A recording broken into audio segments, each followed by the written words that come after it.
ദൈവനാമത്തിൻ്റെ മഹത്വം. എന്നെ ശ്രദ്ധിക്കുന്ന എല്ലാ അനുവാചകർക്കും യേശുക്രിസ്തുവിൻ്റെ നാമത്തിലുള്ള സ്നേഹവന്ദനം. ഞാൻ ചില നാളുകളായി നടത്തിവരുന്ന ചരിത്രവും ബൈബിളും എന്ന പരമ്പരയുടെ 9ാമത്തെ എപ്പിസോഡാണ് ഇന്ന് നടക്കുന്നത്. ഞാൻ ഇന്ന് നിങ്ങളോട് പറയുന്നത് നോഹയുടെ കാലത്ത് ജലപ്രളയത്തെക്കുറിച്ചാണ്. ഞാനതിൻ്റെ ബൈബിൾ വീക്ഷണത്തെക്കുറിച്ചും ചരിത്ര സത്യത്തെക്കുറിച്ചും പറയുന്നതിന് മുൻപ് പല പുരാണങ്ങളിലും ഇതിനെക്കുറിച്ച് രേഖപ്പെടുത്തിയതെന്ന് പറയാം. അപ്പോൾ ബൈബിളിലെ നോഹയുടെ കാലത്തെ ജലപ്രളയം എന്ന് പറയുന്നത് കഥയല്ല എന്നും കൂടെയാണ് നിങ്ങൾ അറിയുന്നത്. അപ്പോൾ ഞാൻ അതിൻ്റെ ആ ഭാഗം എത്തുമ്പോൾ അതിൻ്റെ വസ്തുതകൾ ഞാൻ നിങ്ങളെ പറഞ്ഞു കേൾപ്പിക്കാം. ഹൈന്ദവ പുരാണത്തിലെ ജലപ്രളയ കഥയാണ് ഞാൻ ആദ്യമായിട്ട് പറയുന്നത്.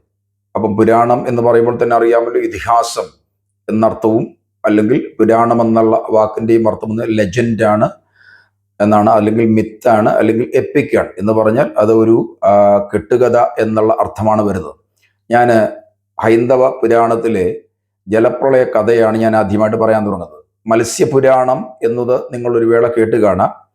അതായത് അത് മത്സ്യത്തിൻ്റെ കഥാവിവരണമാണ്. അതായത് വിഷ്ണുവിൻ്റെ പ്രധാന 10 അവതാരങ്ങളിൽ ആദ്യത്തേത് എന്ന് പറയുന്ന, അല്ലെങ്കിൽ മത്സ്യകുർമ്മ വരാഹ നരസിംഹവാമന രാമ രാമച്ച രാമകൃഷ്ണ കൽക്കി എന്ന് പറയുന്ന ആ 10 അവതാര ശ്രേണിയിലെ 1ാമത്തെ അവതാരമായിട്ട് പറയുന്നതാണ് മത്സ്യം എന്ന് പറയുന്നത്. ഇനിയും ഒരു വലിയ ജലപ്രളയത്തെ കുറിച്ച് പറയുന്ന ഒരു ഇതിഹാസ സംവിധാനമാണിത്. ഹൈന്ദവ ചിന്തയനുസരിച്ച് ഉള്ള ആദ്യ മനുഷ്യൻ എന്ന് പറയുന്നത് മനു ആണ്. മനുവിനെയും എല്ലാ സസ്യങ്ങളുടെ വിത്തിനെയും സഞ്ചരിക്കുന്ന ജീവജാലങ്ങളെയും വേദങ്ങളെയും വിഷ്ണുവിൻ്റെ മത്സ്യാവതാരം രക്ഷിച്ചു എന്നൊക്കെയാണ് ഈ ഇതിഹാസത്തിൽ പറയുന്നത്. മനു എന്ന് പറയുന്നയാളിൻ്റെ മറ്റൊരു പേരാണ് സത്യവ്രതൻ. അപ്പോൾ അദ്ദേഹമാണ് ആദ്യ മനുഷ്യൻ. അദ്ദേഹം ഒരു ചെറിയ മീനിനെ പിടിച്ചു, അത് ഒരു മഹാമത്സ്യമായിട്ട് വളർന്ന് വലുതായി. ജലപ്രളയം വന്നപ്പോൾ ഈ വലിയ മത്സ്യത്തിൻ്റെ തലയിലുള്ള കൊമ്പിൽ തൻ്റെ നൗക കെട്ടിയാണ് മനു തന്നെ രക്ഷിച്ചത് എന്നാണ് ഇതിഹാസത്തിൽ പറയുന്നത്. വാസുകി എന്ന സർപ്പത്തെയാണ് ഈ നൗക ഈ മത്സ്യത്തിൻ്റെ കൊമ്പിൽ കെട്ടുവാനുള്ള കയറായിട്ട് ഉപയോഗിച്ചത് എന്നൊക്കെയാണ്. അങ്ങനെ ആ മത്സ്യം ഈ നൗകയെ വലിച്ചുകൊണ്ട് ഭൂമിയിലെ ഏറ്റവും ഉയർന്നതും ഉണങ്ങിയതുമായ സ്ഥലത്തെത്തിച്ചു. ഈ സമയത്ത് വേദങ്ങളുടെയും പുരാണങ്ങളുടെയും വേദാംഗങ്ങളുടെയും ഒക്കെ സത്യം മനുവിനെ ഗ്രഹിപ്പിച്ചു. ഏതാണ്? വിഷ്ണുവിൻ്റെ അവതാരമാണുള്ളത്, അതുകൊണ്ടത് ഗ്രഹിപ്പിച്ചു. ശതപഥ ബ്രാഹ്മണത്തിലും നിങ്ങൾക്ക് ഈ കഥ കാണാം. അപ്പോൾ ഞാൻ പറഞ്ഞത് ഇതൊരു കഥാരൂപമാണ് ഞാൻ ഈ പറഞ്ഞത്. ഇനിയും ചീനക്കാരുടെ പാരമ്പര്യമുണ്ട് ഈ ജലപ്രളയത്തെക്കുറിച്ച്. അത് ഞാനൊന്ന് പറയാം. അതായത് ഗുണ്യു എന്ന് പറയുന്ന ഒരു വാക്കാണ് മഹാപ്രളയത്തിന് ഈ ചൈനീസ് ഭാഷയിൽ ഉപയോഗിക്കുന്നത്. ഗുണ്യു ഇതിഹാസം എന്നാണ് ഇത് അറിയപ്പെടുന്നത്.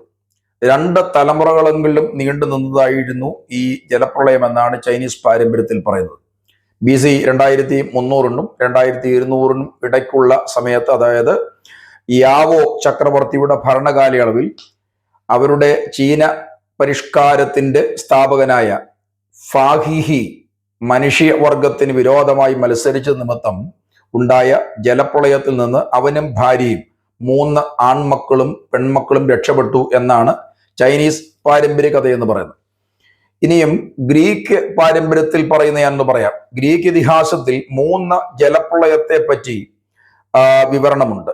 അതിൽ അത് ഏതൊക്കെയാന്ന് പറയാം. ഒജീജസ് പ്രളയം, ഡ്യൂക്കാലിയോൻ പ്രളയം, ഡാർഡാനസ് പ്രളയം എന്നൊക്കെയാണ് ഈ 3 പ്രളയത്തിന് ഗ്രീക്കിൽ വിളിക്കുന്നത്. ഭൂമിയുടെ ദുഷ്ടനിമിത്തം ജലപ്രളയത്താൽ അതിനെ നശിപ്പിക്കുമെന്ന് ഡ്യൂക്കാലിയൻ ദേവന്മാർ അറിയിച്ചു. ഒരു പെട്ടകം പണിതു. ഒടുവിൽ അത് പർണാസസ് പർവ്വതത്തിൽ ഉറച്ചു. ഇപ്പോൾ ഇത്രയുമാണ് ഗ്രീക്ക് പാരമ്പര്യത്തിൽ ഇതിനെക്കുറിച്ച് പറയുന്ന, അല്ലെങ്കിൽ അവരുടെ പാരമ്പര്യ കഥയെന്ന് പറയുന്നത്. അപ്പോൾ ഇത് പറയുമ്പോൾ തന്നെ നിങ്ങൾ ശ്രദ്ധിക്കണം, ബാബിലോണിയ ഇതിഹാസത്തിലെ വിവരണം അനുസരിച്ച് ദേവന്മാർ പ്രളയം ഉണ്ടാക്കുന്നു, അല്ലെങ്കിൽ അത് ഉണ്ടാക്കാൻ തീരുമാനിക്കുന്നു.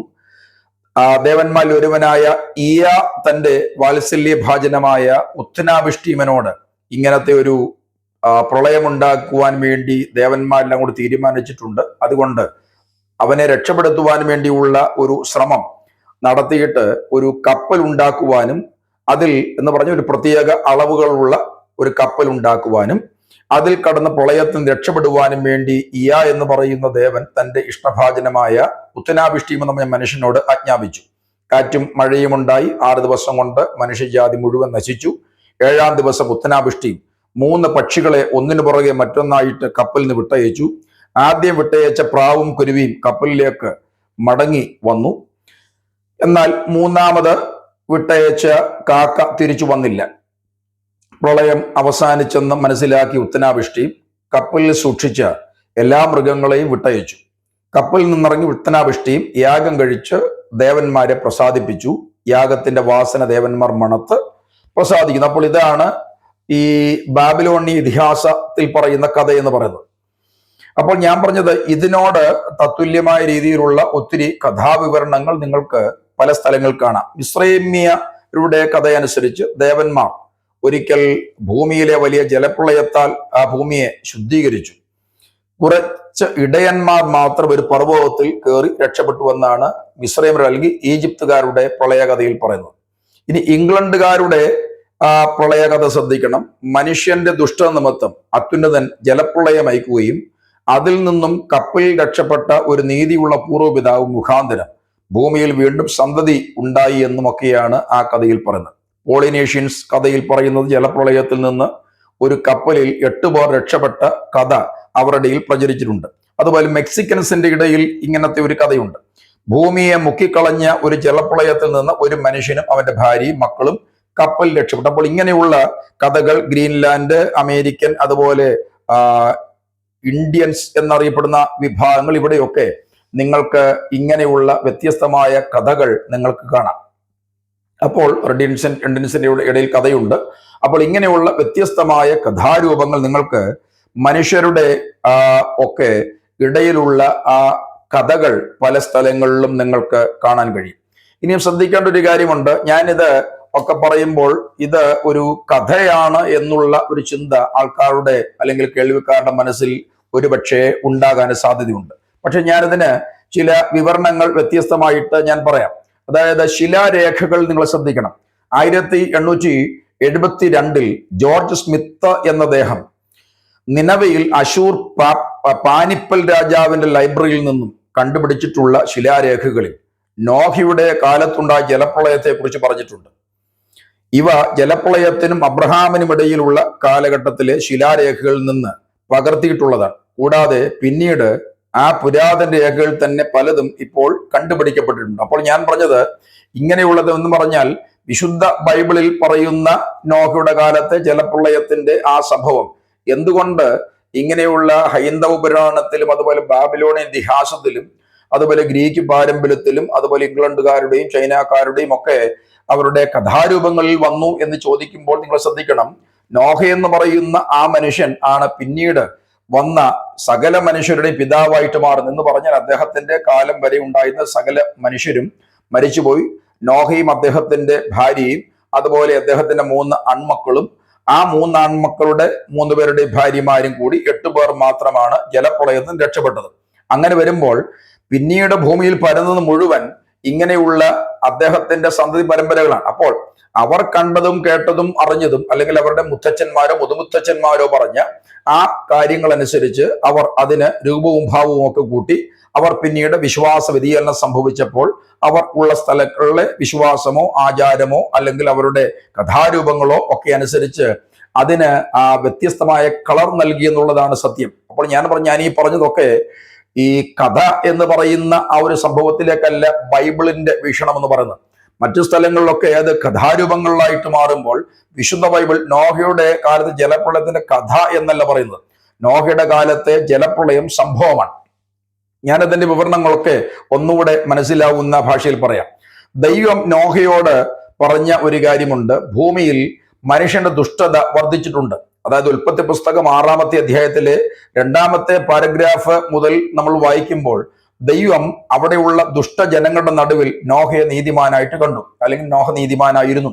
അദ്ദേഹത്തോട് ദൈവം പറഞ്ഞ കാര്യമുണ്ട്, ഭൂമിയെ ജലപ്രളയത്താൽ നശിപ്പിക്കാൻ പോകുന്നു. അതുകൊണ്ട് ഭൂമിയിൽ ജലപ്രളയം ഉണ്ടാകുമ്പോൾ രക്ഷപ്പെടേണ്ടതിന് വേണ്ടി നീ ചെയ്യേണ്ട കാര്യം പ്രത്യേക അളവ് ദൈവം പറയുന്ന അതനുസരിച്ചുള്ള ഒരു പെട്ടകം ഉണ്ടാക്കണം. അപ്പോൾ ദൈവം അത് പറയുമ്പോൾ ആ പെട്ടകം അല്ലെങ്കിൽ കപ്പൽ ഉണ്ടാക്കുവാനുള്ള അതിന്റെ തടിയെ കുറിച്ചുമുള്ള വിവരണങ്ങൾ നിങ്ങൾക്ക് ഉൽപ്പത്തി പുസ്തകത്തിൽ കാണാം.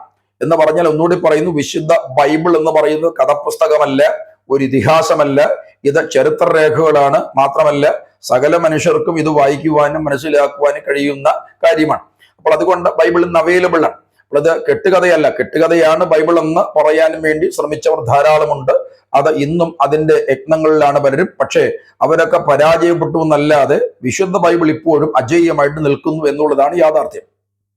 ഇനിയും ദൈവം ഈ ഒരു പെട്ടകം അല്ലെങ്കിൽ കപ്പൽ പണിയുവാൻ വേണ്ടി പറഞ്ഞതപ്പോൾ അതിനുള്ള ഏത് മരം കൊണ്ട് പണിയണം എന്നുള്ളത് നോഹയോട് പറഞ്ഞു. നിങ്ങൾ ശ്രദ്ധിക്കണം, ഗോഫർ മരം കൊണ്ട് ഇത് പണിയണം എന്നാണ് പറഞ്ഞത്.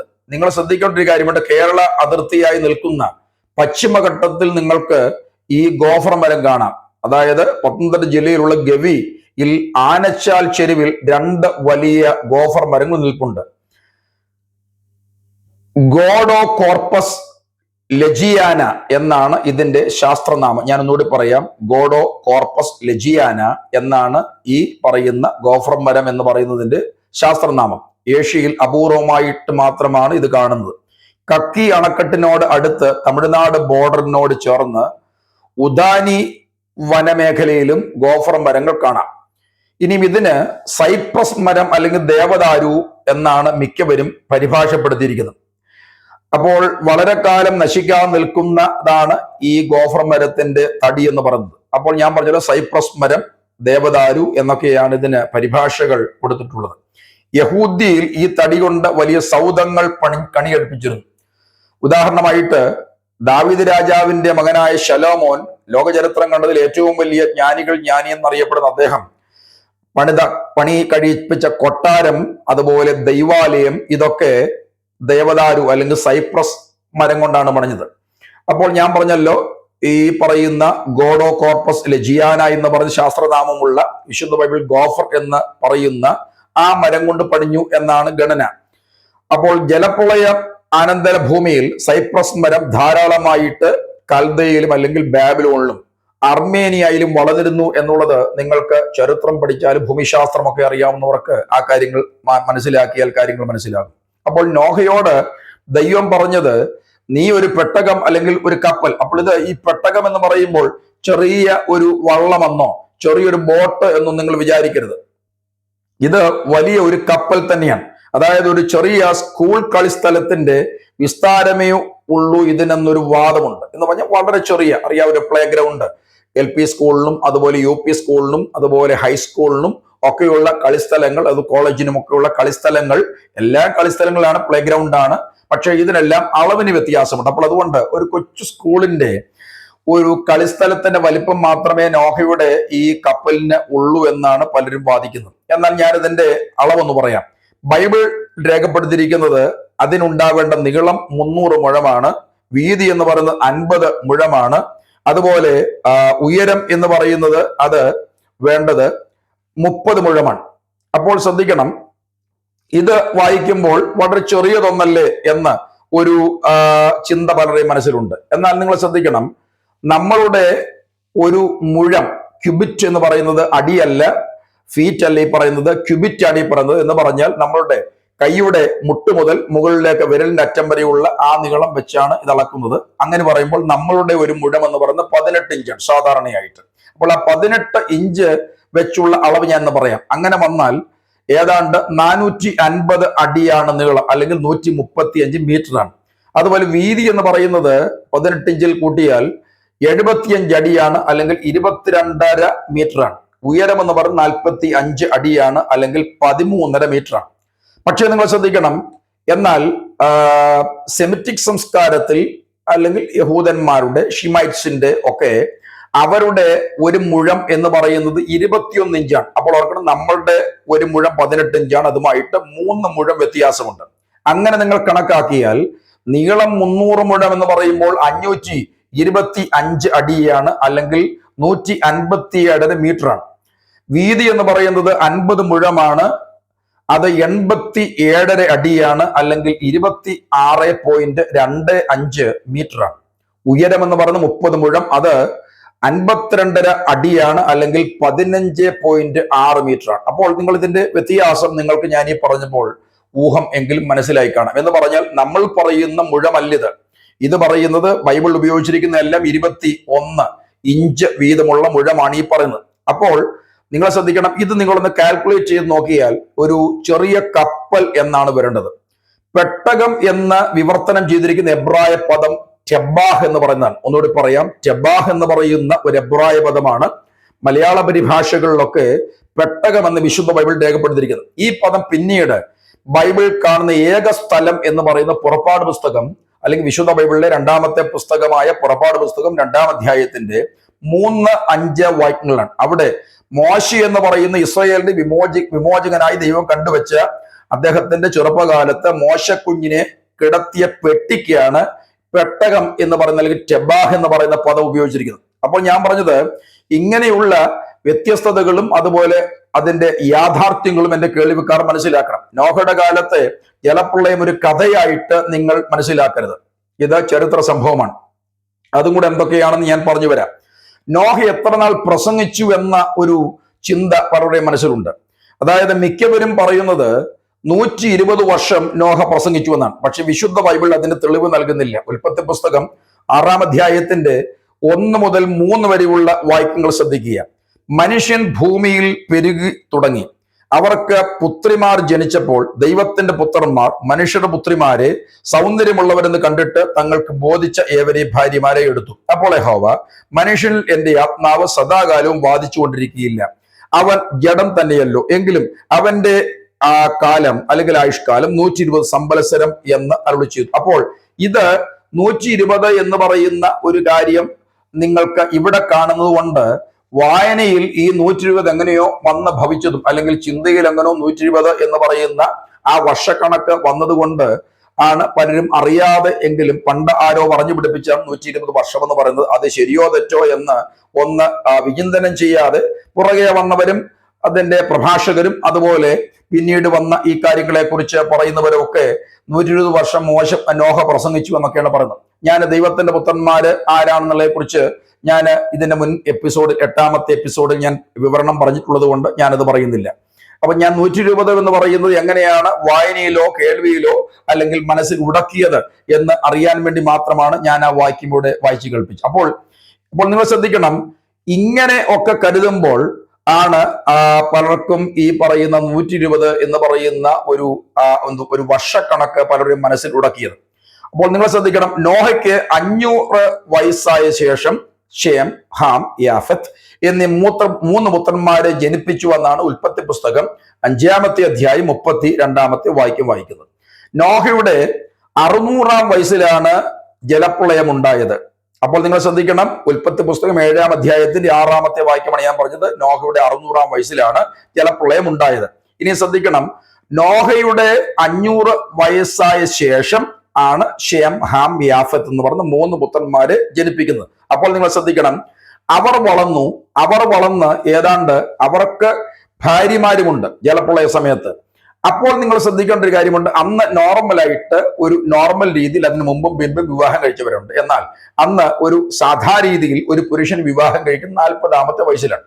അങ്ങനെ വരുമ്പോൾ നിങ്ങൾ ശ്രദ്ധിക്കണം, നോഹയുടെ 500-ാമത്തെ വയസ്സിന് ശേഷമാണ് അദ്ദേഹം ഷേം, ഹാം, യാഫത്ത് എന്ന് പറയുന്ന 3 പുത്രന്മാരെ ജനിപ്പിച്ചതെങ്കിൽ ഈ പറയുന്ന അവർക്ക് 40 വയസ്സ്, അവരെല്ലാം ഇരട്ടകളാണെന്നോ അല്ലെങ്കിൽ ഒന്നും ഞാൻ പറയുന്നില്ല. പക്ഷേ നിങ്ങൾ ശ്രദ്ധിക്കണം, ഇവര് 3 പേരും ഏതാണ്ട് അപ്രോക്സിമേറ്റ് 40 വയസ്സ് പ്രായമാകുമ്പോൾ ആണ് അവർ വിവാഹം കഴിച്ചതെങ്കിൽ, അപ്പോൾ 600-ാമത്തെ വയസ്സിൽ, നോഹയുടെ 600-ാം വയസ്സിൽ വെള്ളപ്പൊക്കം വന്നാൽ നിങ്ങൾ ശ്രദ്ധിക്കുക എത്ര വർഷം അദ്ദേഹം പ്രസംഗിച്ചു. അപ്പോൾ ഏതാണ്ട് ഒരു 60 വർഷം എന്ന് വരാം. അപ്പോൾ ഞാൻ പറഞ്ഞല്ലോ, 60 വർഷവും പ്രസംഗിച്ചു വന്നൊന്നും നിങ്ങൾ കണക്ക് കൂട്ടേണ്ട കാര്യമില്ല. അപ്പോൾ ശ്രദ്ധിക്കേണ്ട ഭാഗം, ഈ 120 എന്ന് പറയുന്ന അതിന്റെ ഏതാണ്ട് പകുതിയോളമുള്ള വർഷങ്ങൾ മാത്രമേ എത്ര നോഹ പ്രസംഗിച്ചാലും പ്രസംഗിച്ചുള്ളൂ എന്ന് നിങ്ങൾ ശ്രദ്ധിക്കണം. എന്നാൽ നിങ്ങൾ ശ്രദ്ധിക്കേണ്ട ഭാഗം, 60 വർഷം പ്രസംഗിച്ചു എന്നും വിചാരിക്കേണ്ട കാര്യമില്ല. തനിക്കൊരു പെട്ടകം അല്ലെങ്കിൽ ഒരു കപ്പൽ ഉണ്ടാക്കുവാൻ ദൈവം പറഞ്ഞു.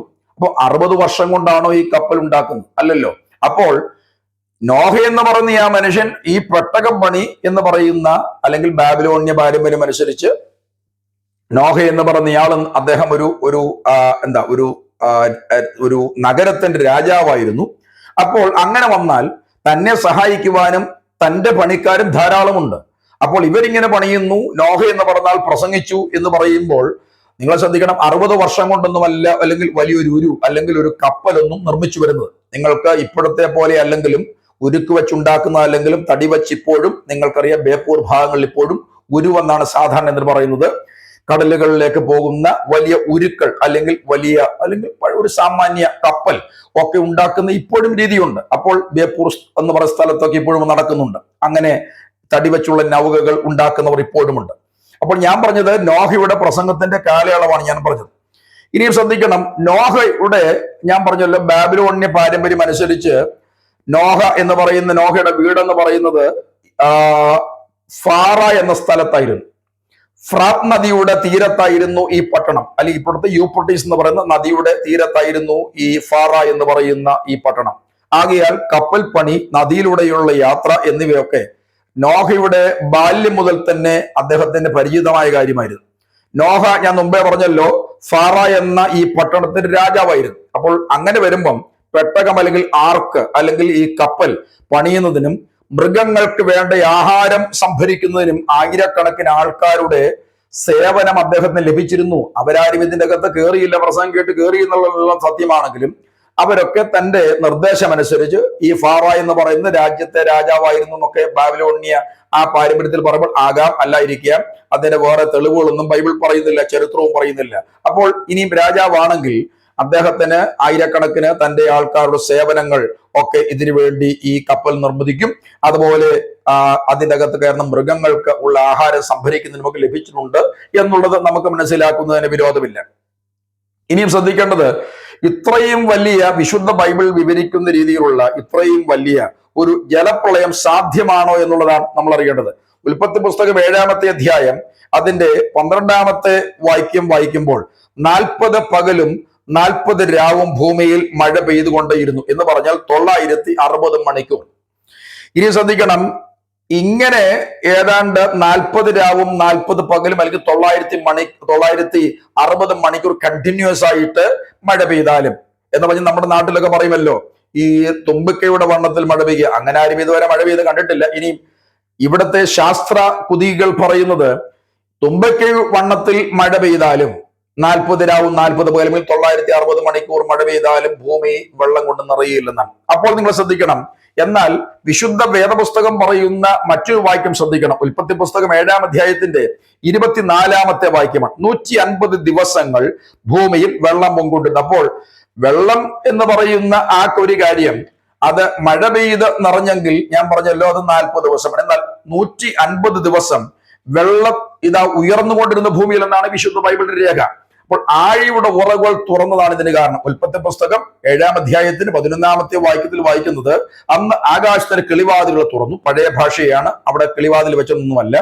ആഴിയുടെ ഉറവുകളും തുറന്നു എന്ന് പറഞ്ഞാൽ ഭൂഗർഭജലം മുകളിലേക്ക് വന്നു. ഉൽപ്പത്തി പുസ്തകം 8-ാം അധ്യായത്തിന്റെ 2-ാമത്തെ വാക്യം നിങ്ങൾ ശ്രദ്ധിച്ചാൽ അവിടെയാണ് നിങ്ങൾ ശ്രദ്ധിക്കേണ്ട ഒരു കാര്യം, അവിടെയാണ് ആഴിയുടെ ഉറവുകൾ അടഞ്ഞു, അതുപോലെ ആകാശത്തിന് കിളിവാതിൽ തുറന്നു പറയുന്നത്. അപ്പോൾ ശ്രദ്ധിക്കേണ്ടത്, ഭൂഗർഭജലം മുകളിലേക്ക് വന്ന് ഭൂമി നിറഞ്ഞു എന്നാണ് നമ്മൾ ഇവിടെ മനസ്സിലാക്കേണ്ടത്. ഇനിയും ശ്രദ്ധിക്കേണ്ട ഒരു കാര്യം, വിശുദ്ധ ബൈബിൾ ഉൽപ്പത്തി പുസ്തകം 1-ാമത്തെ അധ്യായത്തിൽ സൃഷ്ടി വിവരണം പറയുമ്പോൾ ഇവിടെ പറയുന്നത് വെള്ളം ഒരു ഭാഗത്ത് കൂടട്ടെ എന്നും, അതുപോലെ ഭൂമി എന്ന് പറയുന്നത് അല്ലെങ്കിൽ കരഭാഗം എന്ന് പറയുന്നത് അതൊരു പ്രത്യേക വിഭാഗമായിട്ട് നിൽക്കുകയാണ്. അപ്പോൾ അങ്ങനെ ഉള്ളപ്പോൾ, പക്ഷെ ഇപ്പോൾ അങ്ങനെയല്ല കാണുന്നത്. 8 കോണ്ടിനെന്റ്സ് ഉണ്ട്, അല്ലെങ്കിൽ 8 ഭൂഖണ്ഡങ്ങളുണ്ട്. നിങ്ങൾ ഭൂമിയുടെ കഷണം എന്ന് നിങ്ങൾ മനസ്സിലാക്കണം. അതാണ് ഭൂഖണ്ഡം എന്ന് പറയുന്ന മലയാള വാക്കിന്റെ അർത്ഥം, ഭൂമിയുടെ കഷണം എന്നാണ്. അപ്പോൾ ഏതൊക്കെയാണ് ഇതെന്ന് ശ്രദ്ധിക്കണം. ഏഷ്യ, യൂറോപ്പ്, ആഫ്രിക്ക, ഓസ്ട്രേലിയ, വടക്കേ അമേരിക്ക, തെക്കേ അമേരിക്ക, ആർട്ടിക്, അന്റാർട്ടിക്. അപ്പോൾ ഇങ്ങനെ 8 ഭൂഖണ്ഡങ്ങൾ ഉണ്ട്. അപ്പോൾ ഈ 8 ഭൂഖണ്ഡങ്ങൾ ഉണ്ടായത് എപ്പോഴാണ് നിങ്ങൾ ശ്രദ്ധിക്കണം. ഭൂഗർഭജലം അതിശക്തിയോടെ വെളിയിൽ വരുമ്പോൾ നിങ്ങൾ മനസ്സിലാക്കേണ്ട കാര്യമുണ്ട്, ഇത് കഷ്ണങ്ങളായിട്ട് മാറി. ശാസ്ത്രം ഇപ്പോഴും പറയുന്ന ഒരു കാര്യമുണ്ട്, ഇതെല്ലാം ഒരൊറ്റ കഷ്ണമായിരുന്നു, അത് പൊട്ടിമാറിയതാണ്. സംശയമുള്ളവർക്ക് വേണ്ടി ഒരു കാര്യം കൊണ്ട് പറയാം. നിങ്ങളുടെ കയ്യിൽ ആരുടെയെങ്കിലും അറ്റ്ലസ് ഉണ്ടെങ്കിൽ, പഴയതാണെങ്കിൽ ഇച്ചിരി നല്ലതാണ്, കരി പുത്തം വെട്ടി കളയാതിരിക്കാനും വേണ്ടി അറ്റ്ലസ് ഉണ്ടെങ്കിൽ അത് നിങ്ങൾ എടുത്തിട്ട് വളരെ ശ്രദ്ധയോടുകൂടി എല്ലാ ഭൂഖണ്ഡങ്ങളും നിങ്ങൾ വെട്ടിയെടുക്കുകയും, അതുപോലെ ശ്രദ്ധിക്കേണ്ട ഒരു കാര്യം, ചെറിയ ദ്വീപുകൾ ഉൾപ്പെടെ നിങ്ങൾ ഇത് വെട്ടിയെടുത്തിട്ട് വളരെ സമയമെടുത്ത് വളരെ കൃത്യമായിട്ട് ഇത് ആലോചിച്ചൊട്ടിച്ചാൽ ഇതൊരു ഒറ്റ കഷ്ണം പോലിരിക്കും. അപ്പൊ അതാ ഞാൻ പറഞ്ഞത്, ഇങ്ങനെയുള്ളത് പിളർന്നു മാറിയതാണ്. ശാസ്ത്രത്തിന് എപ്പോൾ പിളർന്നു മാറിയെന്ന് പറയാൻ അറിയില്ല, എന്തായാലും സംഭവമൊന്നും പറയാൻ അറിയില്ല. പക്ഷെ വിശുദ്ധ ബൈബിൾ പറയുന്നത് നോഹയുടെ കാലത്ത് ആഴിയുടെ ഉറവുകൾ തുറന്നപ്പോൾ ഇത് ഒറ്റ കഷ്ണമായിട്ടിരുന്നത് വിവിധ വിഭാഗങ്ങളായിട്ട് അല്ലെങ്കിൽ ഖണ്ഡങ്ങളായിട്ട് അല്ലെങ്കിൽ പീസുകളായിട്ട് മാറിപ്പോയി എന്നാണ് നാം അറിയേണ്ടത്. ഇനി ജലപ്രളയത്തിന്റെ ദൈർഘ്യം കൂടെ ഒന്ന് ശ്രദ്ധിക്കണം. ഉൽപ്പത്തി പുസ്തകം 7-ാമത്തെ അധ്യായം അതിന്റെ 11-ാമത്തെ വാക്യം. നോഹയുടെ ആയുസിന്റെ 600-ാം സംവത്സരത്തിൽ 2-ാം മാസം 17-ാം തീയതി അന്ന് തന്നെ ആഴിയുടെ ഉറവുകളൊക്കെയും പിളർന്നു, ആകാശത്തിന്റെ കിളിവാതിലുകളും തുറന്നു. ഉൽപ്പത്തി പുസ്തകം 8-ാം അധ്യായം അതിന്റെ 13-ാമത്തെ വാക്യം. 601-ാം സംവത്സരം 1-ാം മാസം 1-ാമത്തെ തീയതി ഭൂമിയിൽ വെള്ളം വറ്റിപ്പോയിരുന്നു എന്ന് പറഞ്ഞാൽ ഏതാണ്ട് ഒരു വർഷത്തോളം നീണ്ടു നിൽക്കുന്ന ഒരു സംഭവമാണ്. എന്ന് പറഞ്ഞാൽ ഏതാണ്ട് നമ്മുടെ ഭാഷയിൽ പറഞ്ഞാൽ ഏതാണ്ട് 11 മാസം നീണ്ടു നിൽക്കുന്ന, നിങ്ങൾക്ക് ഇപ്പൊ ഈ 2 വേദഭാഗങ്ങൾ വായിച്ചപ്പോൾ മനസ്സിലാക്കി, 11 മാസങ്ങൾ നീണ്ടു നിൽക്കുന്ന ഒരു വലിയ ജലപ്രളയമാണ് ഭൂമിയെ മുഴുവൻ ഗ്രസിച്ചത്. ബൈബിൾ ഉപയോഗിക്കുന്നതെല്ലാം 30 ദിവസങ്ങൾ അപ്രോക്സിമേറ്റ് വരുന്ന 12 മാസങ്ങൾ വരുന്ന വർഷങ്ങളാണ്. അപ്പോൾ നിങ്ങൾ ശ്രദ്ധിക്കണം, അതായത് 360 ദിവസങ്ങളുള്ള വർഷങ്ങളുടെ കണക്കാണ് ഈ പറയുന്നത്. അത് ചന്ദ്രമാന വർഷമാണെങ്കിൽ ലൂണാർ ഇയർ ആണ്. അപ്പോൾ യഹൂദ കലണ്ടറിലും ഒക്കെ ഉള്ളത് ലൂണാർ ഇയർ ആണ്, അല്ലെങ്കിൽ ചന്ദ്രമാന വർഷമാണ് ഉപയോഗിക്കുന്നത്. അങ്ങനെ 360 ദിവസങ്ങൾ ഉള്ള വർഷങ്ങൾ അനുസരിച്ച് കണക്ക് കൂട്ടിയാൽ 600-ാമത്തെ വർഷത്തിലെ ഒക്കെ പറയുന്ന ആ കണക്ക്, അത് 1-ാമത്തെ മാസത്തിൽ 30 ദിവസങ്ങളും 2-ാം മാസത്തിലെ 16 ദിവസങ്ങളും ഒക്കെ കഴിഞ്ഞ് ഏതാണ്ട് 314 ദിവസങ്ങൾ ഉള്ള ദൈർഘ്യമുള്ള ഒരു വലിയ ജലപ്രളയമാണ് അവിടെ സംഭവിച്ചത്. ഞാൻ നിങ്ങൾക്ക് മനസ്സിലാവുന്ന ഭാഷയെ പറയാം. അതായത് ഉൽപ്പത്തി പുസ്തകം 7-ാമത്തെ അധ്യായത്തിന്റെ 11-ാമത്തെ വാക്യമാണ്, നോഹയുടെ ആയുസിന്റെ 600-ാം സംവത്സരത്തിൽ 2-ാം മാസം 17-ാം തീയതിയാണ് ജലപ്രളയം ആരംഭിച്ചത്. അതുപോലെ അത് അവസാനിച്ചതിനെ കുറിച്ച് പറയുന്നത് 601-ാമത്തെ സംവത്സരം 1-ാമത്തെ മാസം 1-ാം തീയതിയാണ് വെള്ളത്തിന്റെ ആ വരവ് നിൽക്കുന്നത്. അപ്പോൾ ശ്രദ്ധിക്കണം, ഏതാണ്ട് 600-ാമത്തെ വർഷത്തിലെ 1-ാം മാസത്തിലെ 30 ദിവസങ്ങളും 2-ാമത്തെ മാസത്തിലെ 16 ദിവസങ്ങളും ഒക്കെ ഈ 360-ൽ നിന്ന് എടുത്തു മാറ്റിയാൽ ബാക്കി വരുന്ന 314 ദിവസങ്ങൾ ദൈർഘ്യമുള്ള ഒരു ജലപ്രളയമാണ് നോഹയുടെ കാലത്ത് ഉണ്ടായത് എന്നാണ് ഞാൻ പറഞ്ഞത്. ഇനിയും ഉൽപ്പത്തി പുസ്തകം 8-ാമത്തെ അധ്യായത്തിന്റെ 13-ാമത്തെ വാക്യത്തിൽ രേഖപ്പെടുത്തിയിരിക്കുന്ന പ്രകാരം 601-ാം വർഷത്തിൽ 1-ാം മാസം 1-ാം തീയതി ഭൂമിയിൽ വെള്ളം വറ്റിപ്പോയിരുന്നു. അപ്പോൾ 601-ാം വർഷത്തിലെ ദിവസങ്ങൾ കൂട്ടാൻ പാടില്ല. അതാ ഞാൻ പറഞ്ഞത്, അങ്ങനെ വരുമ്പോൾ 314 ദിവസം നീണ്ടു നിൽക്കുന്ന ഒരു വലിയ ജലപ്രളയമാണ് ഭൂമിയിൽ സംഭവിച്ചത്. ഇനി വിശുദ്ധ ബൈബിളിൽ പറയുന്നത് അരാരാത്ത് പർവ്വതം എന്ന് പറയുന്നത്, ആ പർവ്വതത്തിൽ നോഹയുടെ പെട്ടകം ഉറച്ചെന്നാണ്. അപ്പോൾ അരാരാത്ത് പർവ്വതം എവിടെയാണ്? ഉൽപ്പത്തി പുസ്തകം 8-ാമത്തെ അധ്യായം 4-ാമത്തെ വാക്യത്തിൽ വായിക്കുന്നത് 7-ാം മാസം 17-ാം തീയതി പെട്ടകം അരാരാത്ത് പർവ്വതത്തിൽ ഉറച്ചു എന്നാണ്. അപ്പോൾ ഇത് എവിടെയാണ്? ഇതാണ് നമ്മൾ ശ്രദ്ധിക്കേണ്ടത്. അർമേനിയയിലാണ് പെട്ടകം ഉറച്ചത് എന്ന് കരുതുന്നു. അതുപോലെ തെക്ക് പടിഞ്ഞാറ് ഏഷ്യയിലാണ് ഭൂമിശാസ്ത്ര പ്രകാരം അർമേനിയ സ്ഥിതി ചെയ്യുന്നത്. അർമേനിയയുടെ കിഴക്ക് അസർബൈജാനും തെക്ക് ഇറാനും അതുപോലെ തുർക്കി പടിഞ്ഞാറും ജോർജിയ വടക്കും ആണ് അതിര് പങ്കിടുന്നത്. അപ്പോൾ ശ്രദ്ധിക്കേണ്ട ഒരു കാര്യം, 2 രാജാക്കന്മാർ, വിശുദ്ധ ബൈബിളിലെ രാജാക്കന്മാർ 2-ാമത്തെ പുസ്തകം 19-ാമത്തെ അധ്യായം 37-ാമത്തെ വാക്യവും, യെശയ്യാ പ്രവചനം 37-ാം അധ്യായം അതിന് 38-ാമത്തെ വാക്യവും ഒക്കെ അതിലെ സൂചനകൾ അനുസരിച്ച് ഈ പർവ്വത പ്രദേശം അശൂരിലാണെന്ന് മനസ്സിലാക്കിയിട്ടിരിക്കുന്നു. അപ്പോൾ ഞാൻ പറഞ്ഞല്ലോ, ഉറാർട്ട എന്ന് പറയുന്ന ഒരു പർവ്വതത്തെ കുറിച്ചൊക്കെ ചിലർ പറയുന്നുണ്ട്. അപ്പോൾ എവിടെയാണ് അരാരാത്ത് പർവ്വതം? അപ്പോൾ അവിടെയാണല്ലോ നോഹയുടെ കാലത്ത് ജലപ്രളയത്തിൽ ഓടി നടന്ന, അല്ലെങ്കിൽ ആ ജലപ്രളയത്തിൽ കൂടി സഞ്ചരിച്ച ആ പെട്ടകം ഉറച്ചതെന്ന് പറയുന്നത്. അപ്പോൾ ശ്രദ്ധിക്കേണ്ട ഭാഗം, ഈ നോഹയും കുടുംബവും ഇതിൻ്റെ അകത്ത് താമസിക്കുമ്പോൾ നമ്മൾ ശ്രദ്ധിക്കേണ്ട ഒരു പ്രധാനപ്പെട്ട കാര്യമുണ്ട്. ഇത്രയും മൃഗങ്ങൾക്ക് അതുപോലെ ഇത്രയും ജീവികൾക്ക് ഇതിൻ്റെ അകത്ത് താമസിക്കാൻ കഴിയുമോ എന്നുള്ളതാണ് നമ്മൾക്ക് ഉണ്ടാവേണ്ട മറ്റൊരു ചോദ്യം. ചിലരുടെ മനസ്സിലെങ്കിലും ഞാൻ ഈ പറയുന്ന ചിന്തകൾ ഉടലെടുത്ത് കാണാം. അതായത് നോഹയുടെ പെട്ടകത്തിൽ ഏതാണ്ട് 7000 ഇനം മൃഗങ്ങൾക്ക് ഇരിപ്പാൻ സ്ഥലമുണ്ടായിരുന്നു എന്ന് ഒരു കണക്കുണ്ട്. നിങ്ങൾ ശ്രദ്ധിക്കേണ്ട കാര്യമുണ്ട്, ഭൂമിയിലുള്ള സകല ജന്തുക്കളിലും അല്ലെങ്കിൽ ജീവജാലങ്ങളിലും സ്പീഷീസിലും 60% വെള്ളത്തിലാണ് ഉള്ളത്. കരയിലുള്ളത് 40% ആണ് വരുന്നത്. അപ്പോൾ അതിൽ പകുതിയോളം എന്ന് പറഞ്ഞ പ്രാണികളാണ്. അപ്പോൾ നിങ്ങൾ ശ്രദ്ധിക്കണം, ഇതിന് ഇരിക്കാൻ പ്രത്യേക സ്ഥലം വേണ്ട. ഇനിയും ഞാൻ പറഞ്ഞല്ലോ, ഭൂമിയിലുള്ള എല്ലാ ജീവജാലങ്ങളിലും സ്പീഷീസിലും 60% വെള്ളത്തിലാണ്, ബാക്കി ഇവിടെ 40%. അതിൽ തന്നെ ഏതാണ്ട് പകുതിയിലധികം പ്രാണികളാണ്. അപ്പോൾ ഞാൻ പറഞ്ഞത്, ഇങ്ങനെയുള്ള ഒരു സംവിധാനം നിങ്ങളുടെ മനസ്സിൽ കണക്ക് കൂട്ടിയാൽ, ഞാൻ പറഞ്ഞു വന്ന ഭാഗം, നോഹയുടെ കാലത്ത് അദ്ദേഹത്തോട് ദൈവം ആജ്ഞാപനം കൊടുത്തതനുസരിച്ച് ഉണ്ടാക്കിയ ആ പെട്ടകത്തിന്റെ അകത്ത് അദ്ദേഹത്തിനും കുടുംബത്തിനും പാർക്കുവാൻ വേണ്ടി മുകളിലത്തെ ഒരു ഭാഗമുണ്ട്. എന്നാൽ മൃഗങ്ങൾക്കും മറ്റും താമസിക്കുവാനുള്ള ക്രമീകരണങ്ങൾ അതിൻ്റെ അകത്ത് ഉള്ളത് അത് തികയും എന്നാണ് ഞാൻ ഈ പറഞ്ഞത്. എന്ന് പറഞ്ഞാൽ പക്ഷിക്കിരിക്കാൻ ഇവിടെ തറ വേണ്ടല്ലോ. അതുപോലെ ഈ പറയുന്ന മറ്റ് ഫ്ലൈസിന് ഒക്കെ ഇരിക്കാൻ ഇവിടെ തറഭാഗം വേണ്ട. അപ്പോൾ അതുകൊണ്ട് ഇങ്ങനെയുള്ള എല്ലാത്തിനും ഉൾക്കൊള്ളുവാൻ കഴിയുന്ന, ഞാൻ ഇതിന്റെ വലിപ്പം നിങ്ങളോട് പറഞ്ഞു, ഈ പെട്ടകത്തിന്റെ വലിപ്പം ഒരു ചെറിയ ഒരു യാനമല്ല, ഒരു മാതിരി ഒരു കപ്പലാണ്. അപ്പോൾ അങ്ങനെയുള്ള അതിൻ്റെ അകത്ത് അതിനുള്ള എല്ലാ സംവിധാനങ്ങളും സ്ഥലവും ഉണ്ടെന്നാണ് ഞാൻ പറഞ്ഞത്. ഇനിയും നോഹയുടെ കാലവും അതുപോലെ നോഹ എന്ന് പറഞ്ഞ മനുഷ്യനും മാംസാഹാരവും എന്നുള്ള കാര്യമാണ് ഞാൻ തുറന്നു പറയുന്നത്. ജലപ്രളയ അനന്തര ഭൂമിയിൽ നോഹ മനുഷ്യകുലത്തിന്റെ വലിയ പിതാവായി മാറുന്നു എന്ന് പറഞ്ഞാൽ അതുവരെയുള്ള എല്ലാ മനുഷ്യരും മരിച്ചു, മാറ്റപ്പെട്ടു. നോഹയുടെ ഭാര്യ, അദ്ദേഹത്തിന്റെ 3 ആൺമക്കൾ, അതുപോലെ അവരുടെ 3 പേരുടെ ഭാര്യമാർ. അപ്പോൾ മൊത്തം 8 പേർ ആണ് ഇങ്ങനെയുള്ള ഈ ലോകത്തെ മുഴുവൻ അല്ലെങ്കിൽ ഭൂമിയെ മുഴുവൻ ഗ്രസിച്ച ആ ജലപ്രളയത്തിൽ നിന്ന് രക്ഷപ്പെടുന്നത്.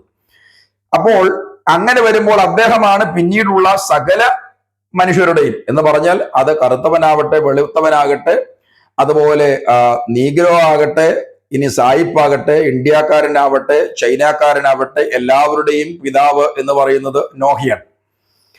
അപ്പോൾ ഞാൻ ഇത് പറയുന്ന അല്പം കൊണ്ട് മനസ്സിലാകുന്ന എളുപ്പത്തിന് വേണ്ടി പറയാം.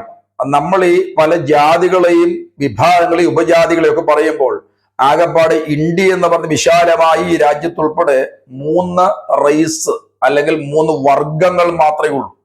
അപ്പൊ നമ്മൾ ജാതിയെന്നോ ഭാഷയെന്നോ ഒക്കെ പലതും പറയുമ്പോൾ ആകെപ്പാട് 3 റൈസസ് മാത്രമേ ഉള്ളൂ, വർഗങ്ങൾ മാത്രമേ ഉള്ളൂ. അപ്പോൾ അത് നിങ്ങൾക്ക് മനസ്സിലാക്കാൻ എളുപ്പമാണെങ്കിൽ വർഗങ്ങൾ കുറവാണ്. നമ്മൾ വർഗത്തെ അല്ല പലപ്പോഴും കണക്കാക്കുന്നത്, ജാതിയാണ് കണക്കാക്കുന്നത്. അപ്പൊ ജാതിയല്ല ഈ വർഗം എന്ന് പറയുന്നത്. നിങ്ങൾക്ക് ഒരുപക്ഷെ എൻ്റെ ഈ കേൾവിക്കാരിൽ തന്നെ നിങ്ങൾ ഒരുപക്ഷെ ആന്ത്രോപോളജി പഠിച്ചിട്ടുണ്ടായിരിക്കാം. എന്ന് പറഞ്ഞാൽ സോഷ്യൽ ആന്ത്രോപോളജി, കൾച്ചറൽ ആന്ത്രോപോളജി ഒക്കെ നിങ്ങൾ പഠിച്ചിട്ടുണ്ടെങ്കിൽ നിങ്ങൾക്ക് ഞാൻ ഈ പറഞ്ഞ കാര്യം കുറെ കൂടെ മനസ്സിലാകും. അത് ഇപ്പൊ എല്ലാം കൂടെ നമ്മുടെ ചെറിയ ഒരു എപ്പിസോഡിൽ പറഞ്ഞ് കേൾപ്പിക്കാൻ ഒക്കുകയില്ല. അപ്പോൾ നോഹ എന്ന് പറഞ്ഞാൽ അദ്ദേഹമാണ് പിന്നീട് ഈ ഭൂമി മുഴുവൻ പരന്ന എല്ലാ ജനസമൂഹത്തിന്റെ പിതാവായിട്ട് മാറിയത്. ഉൽപ്പത്തി പുസ്തകം 9-ാമത്തെ അധ്യായം 2-3 വാക്യങ്ങൾ ശ്രദ്ധിക്കണം. നിങ്ങളെയുള്ള പേടിയും നടുക്കവും ഭൂമിയിലെ സകല മൃഗങ്ങൾക്കും ആകാശത്തിലെ എല്ലാ പറവുകൾക്കും സകല ഭൂചരങ്ങൾക്കും സമുദ്രത്തിലെ സകല മത്സ്യങ്ങൾക്കും ഉണ്ടാകും. അവയെ നിങ്ങളുടെ കയ്യിൽ ഏൽപ്പിച്ചിരിക്കുന്നു. ഭൂചര ജന്തുക്കളൊക്കെയും നിങ്ങൾക്ക് ആഹാരമായിരിക്കട്ടെ. പച്ച സസ്യം പോലെ ഞാൻ സകലവും നിങ്ങൾക്ക് തന്നിരിക്കുന്നു. അതായത് ഇത് കേൾക്കുമ്പോൾ നിങ്ങൾ അറിയണം, ആദ്യം പറഞ്ഞിരുന്ന അതല്ല. എന്ന് പറഞ്ഞാൽ എസ്കറ്റോളജിക്കൽ ത്രസ്റ്റ് അല്ലെങ്കിൽ വെളിപ്പാട് കയറി വരുന്നു. നമ്മളിങ്ങനെ വെളിപ്പാട് ഇങ്ങനെ നേരെ ഷൂ എന്ന് പറയുന്ന രീതിയിൽ ഇങ്ങനെ കയറി വരികയല്ല. ഏതാണ്ട് നമ്മൾക്ക് ഗ്രാഫ് രീതിയിൽ ഇങ്ങനെ കയറിപ്പോകുന്ന ഒരു രീതി നിങ്ങൾക്ക് പറഞ്ഞാൽ മനസ്സിലാക്കാം. എന്താണെന്ന് ഞാൻ പറയാം, ഉദാഹരണങ്ങളും പറയാം. ഉദാഹരണം വിവാഹമാണ്. ആദ്യ മനുഷ്യൻ വിവാഹം കഴിച്ചത് സ്വന്തം സഹോദരിയെ തന്നെയാണ്. എന്ന് പറഞ്ഞാൽ ഈ ഹാബേൽ വിവാഹം കഴിച്ചത് സ്വന്തം സഹോദരിയാണ്. ഞാൻ ഇതിന്റെ തെളിവുകളൊക്കെ കഴിഞ്ഞ ഒരു എപ്പിസോഡിൽ പറഞ്ഞതാണ്, അതുകൊണ്ട് വിവരണങ്ങൾ പറയുന്നില്ല. അബ്രഹാമും നാഹോറും വിവാഹം കഴിച്ചത് സ്വന്തം സഹോദരനായ ഹാരാന്റെ പെൺമക്കളെയാണ്. അതുപോലെ ഇസ്ഹാക്കും യാക്കോബും വിവാഹം കഴിച്ചത് അമ്മാച്ചന്റെ മക്കളെയാണ് ഭാര്യമാരായിട്ട് സ്വീകരിച്ചത്. യാക്കോബ് ലേയെയും അവരുടെ സഹോദരിയായ റാഹേലിനെയും കൂടെ, അല്ലെങ്കിൽ ഒരുത്തിയെ കല്യാണം കഴിച്ചു, അവരുടെ തന്നെ സഹോദരിയെയും കൂടെ കല്യാണം കഴിച്ചു. എന്നാൽ മോശയുടെ കാലത്ത് ന്യായപ്രമാണം കൊടുക്കുമ്പോൾ പറഞ്ഞൊരു കാര്യമുണ്ട്, ഭാര്യയെ ആയിട്ട് സ്വീകരിച്ച ആ സ്ത്രീയുടെ സഹോദരിയെ ഭാര്യയായിട്ട് എടുക്കരുത് എന്നാണ് പറഞ്ഞത്. അപ്പോൾ അതിന് ഒരു വിലക്ക് അവിടെ വന്നു. ഇനി ഭക്ഷണത്തെ നിങ്ങൾ ശ്രദ്ധിക്കണം. ആദിമ മനുഷ്യനോട് ദൈവം പറഞ്ഞൊരു കാര്യമുണ്ട്, നിനക്ക് സസ്യം മാത്രമായിരിക്കണം, അല്ലെങ്കിൽ പച്ചിലകളും സസ്യങ്ങളും ഒക്കെയാണ് നിനക്ക് ആഹാരമായിട്ട് മാറുന്നത്. എന്നാൽ നോഹയുടെ കാലത്ത് ജലപ്രളയാനന്തരം മാംസാഹാരം അനുവദിക്കുന്നു. എന്നാൽ മോശ വഴി ന്യായപ്രമാണം നൽകിയപ്പോൾ ശുദ്ധിയുള്ള പക്ഷികളെയും ശുദ്ധിയുള്ള മൃഗങ്ങളെയും മാത്രമേ ഭക്ഷിക്കാവൂ എന്ന പ്രമാണം നൽകി. പുതിയ നിയമത്തിൽ എത്തുമ്പോൾ അവിടെ ഇങ്ങനത്തെ ഒരു ഗണനയില്ല. സ്തോത്രത്തോടെ ഭക്ഷിക്കാമെന്നാണ് ഗണന. എന്ന് പറഞ്ഞാൽ കണ്ടതെല്ലാം എന്ന് പറഞ്ഞാൽ മദ്യം സ്തോത്രം ചെയ്തിട്ട് ഭക്ഷിക്കാമെന്നല്ലേ പറഞ്ഞത്, അതല്ല പറഞ്ഞത്. വിഷം സ്തോത്രം ചെയ്ത് ഭക്ഷിക്കാമെന്നല്ല പറഞ്ഞു. അപ്പോൾ ഭക്ഷിക്കുവാൻ പറ്റിയ നിലയിലുള്ള കാര്യം പഴയ നിയമത്തിന്റെ പ്രമാണം അനുസരിച്ച് ഉള്ള കൊമ്പ് പിളരാത്തതിനെയും അയവെട്ടാത്തതിനെയും ഭക്ഷിക്കരുത് എന്ന് പറയുന്ന പ്രമാണം പിടിച്ചുകൊണ്ട് നിൽക്കുന്ന ക്രിസ്ത്യാനികൾ അല്ലെങ്കിൽ ആത്മീകർ എന്ന് പറയുന്ന ഉൾപ്പെടെയുണ്ട്. പക്ഷേ നിങ്ങൾ ശ്രദ്ധിക്കണം, വിശുദ്ധ ബൈബിൾ പറയുന്നത്, പുതിയ നിയമത്തിൽ പറയുന്നത് അങ്ങനത്തെ ശുദ്ധി ഉള്ളെന്നോ ശുദ്ധി ഇല്ലാത്തെന്നോ ലേവ്യ പുസ്തകത്തിൽ 11-ാമത്തെ അധ്യായത്തിൽ കൊടുത്തിരിക്കുന്ന ആ ഭക്ഷണ നിയമം അല്ലെങ്കിൽ പ്യൂരിറ്റി ലോ എന്ന് പറയുന്ന ആ ഒരു സംവിധാനം ഒന്നും പുതിയ നിയമത്തിൽ പറയുന്നില്ല. പുതിയ നിയമത്തിൽ സ്തോത്രം ചെയ്ത് ഭക്ഷിക്കാം. എന്നാൽ വർജിക്കേണ്ട കാര്യങ്ങളെ കുറിച്ച് നിങ്ങൾക്ക് അപ്പോസ്തല പ്രവൃത്തി 15-ാമത്തെ അധ്യായത്തിൽ കാണാം. അതുപോലെ പൗലോസിന്റെ ലേഖനങ്ങൾ നിങ്ങൾ വായിച്ചാൽ ചില സ്ഥലങ്ങളൊക്കെ ഭക്ഷണത്തെ കുറിച്ചുള്ള വിവരണങ്ങൾ അദ്ദേഹം പറയുന്നുണ്ട്. അപ്പോൾ ഞാൻ പറഞ്ഞത് ഇങ്ങനെയുള്ള ഗണനയാണ് നിങ്ങൾക്ക് വിശുദ്ധ ബൈബിളിന്റെ പ്രമേയത്തിൽ കാണുന്നത്. അപ്പോൾ അതുകൊണ്ട് നോഹയുടെ കാലത്തെ ജലപ്രളയം എന്ന് പറയുന്നത് ഒരു കെട്ടുകഥയാണ് എന്നുള്ള നിലയിൽ നിങ്ങൾ ആരും കരുതരുത്. ഇത് ഒരു സംഭവമാണ് എന്നുള്ളത് എൻ്റെ ഈ ഒരു ചെറിയ എപ്പിസോഡിൽ കൂടി നിങ്ങൾക്ക് മനസ്സിലായി എന്ന് വിശ്വസിക്കുന്നു. ഞാൻ ഇതിന്റെ തുടർമാന ചിന്തകളുമായിട്ട് അടുത്ത എപ്പിസോഡിൽ നിങ്ങളെ കണ്ടെത്തും. ദൈവം എല്ലാവരെയും അനുഗ്രഹിക്കട്ടെ.